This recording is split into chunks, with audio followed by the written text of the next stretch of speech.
Bienvenue à tous dans ce parcours de carême. Nous avons dépassé le milieu, on est maintenant bien avancé vers Pâques et je vous propose de découvrir en 3 vidéos, avec le recteur du sanctuaire de Pontmain, la Vierge Marie et le message de la Vierge de Pontmain qui est apparu et un message d'espérance, vous allez voir, saisissant. Tout de suite après le commentaire du jour. Bonne continuation à tous.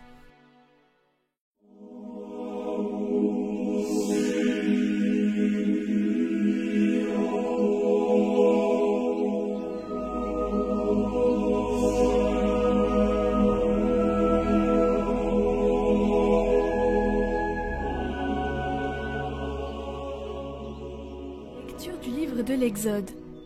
En ces jours-là, le Seigneur parla à Moïse. « Va, descends, car ton peuple s'est corrompu, lui que tu as fait monter du pays d'Égypte. Ils n'auront pas mis longtemps à s'écarter du chemin que je leur avais ordonné de suivre. Ils se sont fait un veau en métal fondu et se sont prosternés devant lui. Ils lui ont offert des sacrifices en proclamant « Israël, voici tes dieux, qui t'ont fait monter du pays d'Égypte. » Le Seigneur dit encore à Moïse, « Je vois que ce peuple est un peuple à la nuque raide. Maintenant, laisse-moi faire. Ma colère va s'enflammer contre eux, et je vais les exterminer.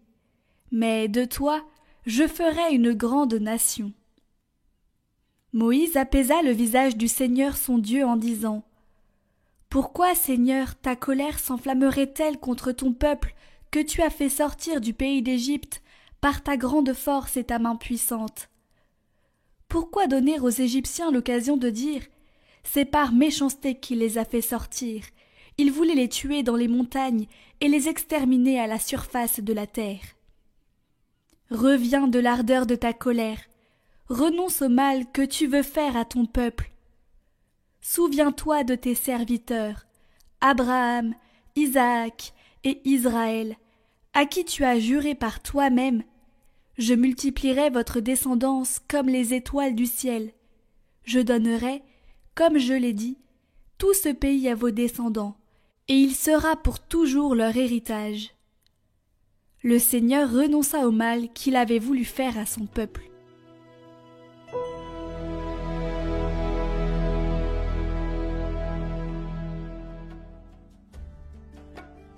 Souviens-toi de nous, Seigneur, dans la bienveillance pour ton peuple.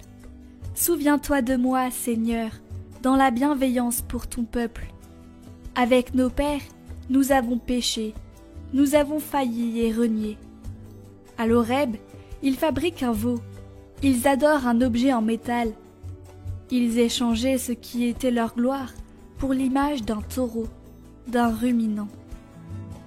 Ils oublient le Dieu qui les sauve, qui a fait des prodiges en Égypte, des miracles au pays de Cham, des actions terrifiantes sur la mer Rouge. Dieu a décidé de les détruire. C'est alors que Moïse, son élu, surgit sur la brèche, devant lui, pour empêcher que sa fureur les extermine.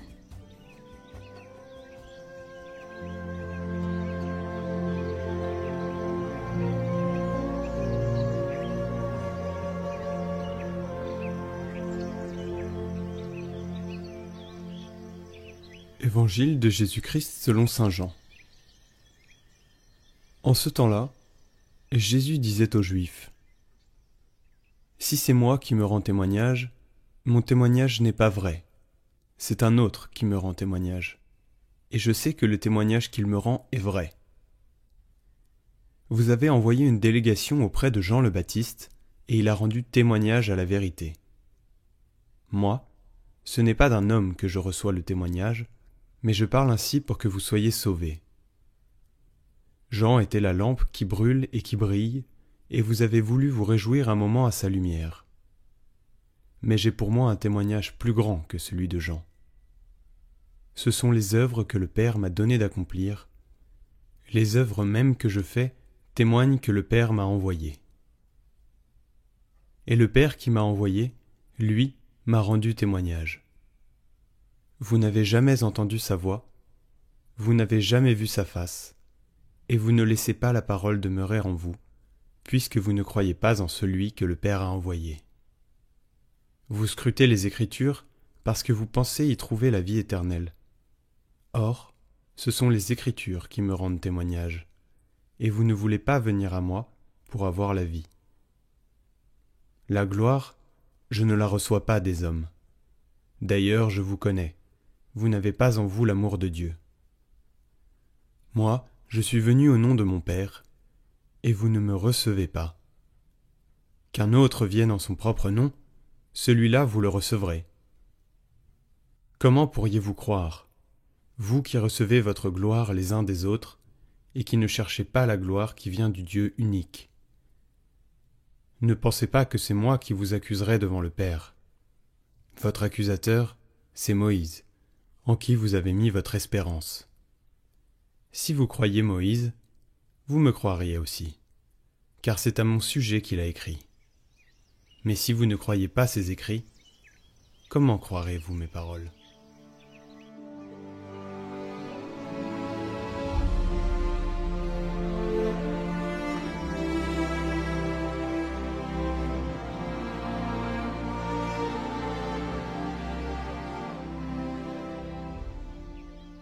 Il y a quelque chose de profondément bouleversant dans la scène de l'Exode.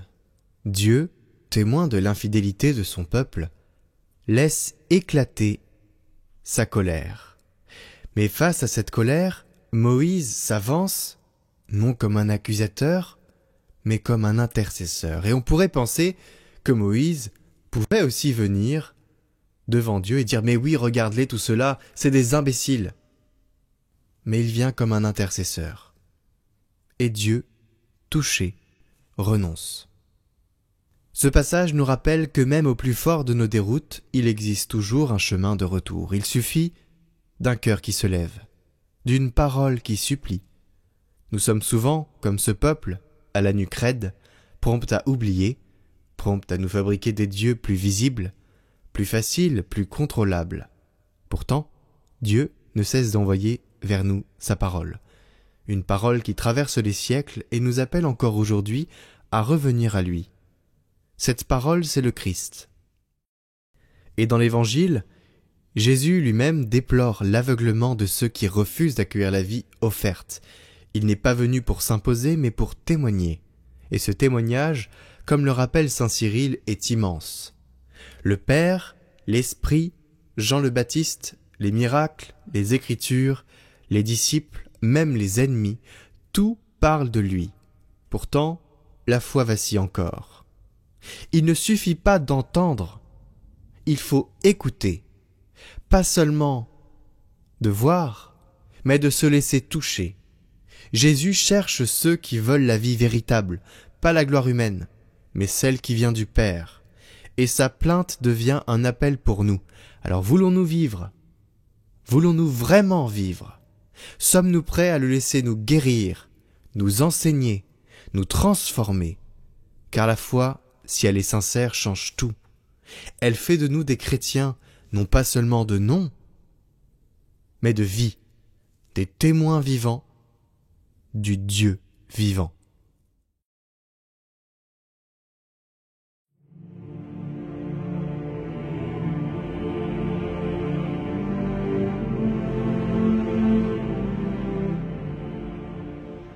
Oui, bonjour, je suis le père Vincent Gruber, je suis recteur au sanctuaire Notre-Dame de Pontmain dans le diocèse de Laval, dans le nord-ouest de la France. Et je voudrais vous parler aujourd'hui comment nous pouvons passer du désespoir à l'espérance et comment tout un village ici à Pontmain est passé du désespoir à l'espérance. C'est très important pour nous de voir, pour pouvoir vivre aussi à notre tour le jubilé de l'espérance. Ce village, en 1871, avait bien des raisons d'être dans la tristesse absolue. Il ne faut pas oublier qu'ils avaient vécu une canicule, il n'y avait pas de foin en hiver, ils ont eu un hiver très froid après par la suite. Et puis il y avait la guerre franco-prussienne, 38 soldats du village étaient partis, on n'avait aucune nouvelle d'eux. Et les villageois qui ne voyaient pas beaucoup de touristes à l'époque passer, se retrouvaient tout d'un coup à être traversés par les fuyards, les soldats qui fuyaient le Mans pour se retrouver à Fougères, en Ille-et-Vilaine, avec leurs blessés. Et puis il y avait les phénomènes naturels qui leur faisaient très peur, les aurores boréales qu'il y avait dans cette période, et aussi quelques séismes du massif armoricain qui leur faisaient aussi très peur. Et puis pour couronner le tout, ils avaient tellement le moral dans les chaussettes qu'ils ont fini le dimanche d'avant, donc le dimanche 15 janvier 1871, 2 jours avant l'apparition de Pontmain. Le curé a voulu faire chanter Mère de l'Espérance, le chant de Saint-Brieuc, et personne n'a voulu chanter. Il s'est retrouvé comme Marie au pied de la croix, tout seul, à chanter Mère de l'Espérance. Et puis, au vêpres de l'après-midi, il avait l'habitude d'allumer 4 bougies autour de la Vierge de l'Immaculée Conception. Et au moment où il va allumer, il y a quelqu'un qui crie dans le fond de l'église « N'allumez pas, monsieur le curé, n'allumez pas, ça ne sert à rien. On a beau prier, Dieu ne nous écoute plus. » Et donc du coup, le curé n'a pas osé allumer. Et c'est l'apparition qui va amener de nouveau à rallumer ces bougies. Alors cette apparition, elle se passe en 5 phases. Marie se présente comme une jeune femme de 19 ans dans le ciel, au-dessus du bureau de tabac du coin. Je vous rappelle que les bureaux de tabac à l'époque, le curé s'était battu pour le faire venir. C'est pour payer les timbres fiscaux, c'est pour payer les lettres timbrées, pour que les gens n'aient pas à faire des kilomètres. Et donc au-dessus de ce bureau de tabac se retrouve le soir, à 5h30 du soir en plein hiver, une jeune femme. Elle regarde avec tellement d'amour, tellement de force et de joie, que le jeune petit Eugène Barbedette est transformé quand il voit cette apparition, quand il sortait dehors voir s'il y avait une aurore boréale. Son petit frère le voit. Tous les adultes, personne ne voit, sauf les enfants. Alors on fait venir les petites pensionnaires filles de l'école des sœurs, et ces petites voient aussi, et d'autres enfants après. Et ce qui est intéressant, c'est qu'elle regardait les enfants avec amour comme une personne regarde une personne, disait Bernadette Soubirous à Lourdes aussi. Ensuite, elle va, au moment où on va appeler le curé, il y a une croix, une petite croix qui va s'allumer, qui va s'ouvrir sur le cœur de cette jolie robe bleutée, étoilée que porte la Vierge. Et puis un ovale bleu, et puis les 4 bobèches, les 4 porte-bougies. Et à ce moment-là, ils vont prier le chapelet. Et ce qui est formidable, c'est qu'il y a des étoiles qui vont arriver sur sa robe. Et donc, chaque fois que je prie le chapelet, Je vous salue Marie, je mets une belle étoile d'amour sur Marie. Et je peux aussi la donner aussi sur les autres. Et puis après, arrive un message, une simple banderole, et les enfants vont devoir épeler et lire ce qui se passe. Et donc, ce message est très simple, c'est « Mais priez mes enfants, Dieu vous exaucera », avec un gros point d'or. « Mon fils se laisse toucher », souligné. Voilà. Après, il y a une phase de joie, comme à la récréation. Les enfants rient, dansent quand ils chantent « Mère de l'Espérance », qu'ils ne voulaient pas chanter, les gens ne voulaient pas la chanter le dimanche d'avant. Ils se réjouissent, ils disent « Ah, qu'elle rit, ah, qu'elle rit », et ils sont tellement joyeux. Voilà. Et puis après, le curé fait chanter Mon doux Jésus, pardonne-nous nos fautes, nous avons péché, pardonne-nous Seigneur. Et là, elle est triste à en mourir. Et alors, une grande croix rouge arrive de différentes couleurs, arrive et elle le présente aux enfants. Et puis après, quand il chante l'Ave Maria Stella, elle reprend sa position d'origine. Et là, elle est dans la joie de nouveau, une joie un peu plus grave. Et les enfants remarquent ça et on finit avec la prière du soir et un voile se relève. Alors, quand on se réveille le 18 janvier 1871, rien n'a changé, les Prussiens sont toujours au bord de Laval, la guerre n'est pas encore tout à fait finie, on n'a pas de nouvelles des enfants soldats, mais tout le monde est heureux. Tout le monde dit qu'est-ce qu'on a bien dormi, et surtout, on a retrouvé l'espérance. Et je voudrais dire que le lendemain aussi, on s'est rappelé une parole très forte, parce qu'en 1374, le village avait été rasé pendant la guerre de 100 ans. Il y avait un dicton qui disait « Quand Paris brûlera, Pontmain se relèvera ». Et effectivement, on était en pleine commune de Paris, Paris brûlait. Et à ce moment-là, il y avait l'apparition à Pontmain. Vous voyez, c'est incroyable quand même. Alors, je voudrais vous donner un exemple, simplement un exemple très simple. On va appeler cette femme Rachel. C'est une maman qui a perdu son unique fille de 33 ans, il y a 2 ans, la nuit de Pâques, d'un cancer. Voilà, et elle a laissé 2 petits-enfants. Et cette femme est arrivée pour demander la guérison. Elle n'a pas obtenu. Elle était révoltée. Elle venait tous les dimanches à la colonne de la Vierge prier. Et puis elle a découvert progressivement cette espérance envers et contre tout, qu'il fallait qu'elle continue d'apporter son amour et de donner de la vie et de retrouver la foi. Et ce qui est extraordinaire, c'est qu'elle a retrouvé une complicité avec Marie, une intimité. Parce que Marie aussi, elle a perdu son enfant, son fils unique. elle a perdu son enfant. Et donc du coup, elle est rentrée, et aujourd'hui, elle vient servir presque tous les dimanches à l'orgue, à la musique, pour animer, etc., parce qu'elle a retrouvé l'espérance, malgré la cicatrice du deuil qu'elle a faite. Et je termine en disant, il y a une grosse différence entre l'espoir et l'espérance. L'espoir est humain, on espère des choses, ça peut ne pas jamais arriver. Mais l'espérance, c'est déjà là, c'est Dieu qui s'est engagé envers nous. Donc l'espérance est déjà là et arrive. Il faut simplement aller la chercher, la regarder. Et n'oublions pas ce que nous dit la lettre aux Hébreux, que l'espérance, eh bien, nous la tenons comme une ancre sûre et solide pour notre âme. Hébreux, chapitre 6, versets 18 et 19. Et donc, je vous invite, frères et sœurs, dans ce carême 2025, à demander la grâce de l'espérance, à la contempler, à en voir les signes. Voilà ce que nous devons demander en ce carême 2025.